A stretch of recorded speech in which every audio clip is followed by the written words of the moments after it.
Kevin, hinahanap na ako ni Sir Bob sa bar eh. Hindi pa tapos yung pictorial ng ate mo.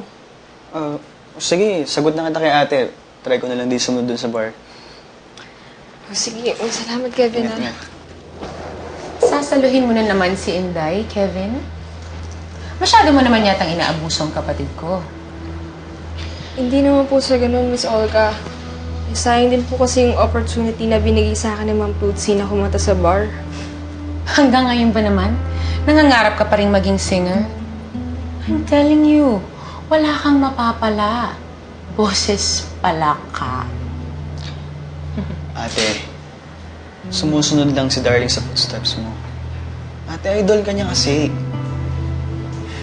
Di ba? Ganun naman dapat binibigay ng mga superstars na katulad mo sa mga fans nila. Na ang dream na someday, maging matagumpay sila katulad mo. Maganda ang boses niyang si Darling.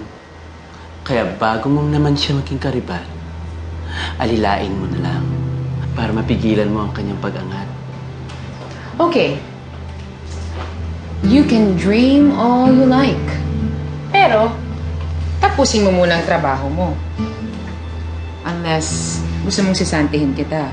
Remember, you're still my alalay.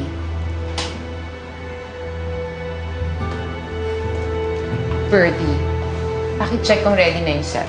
Yes, madam. Thank you.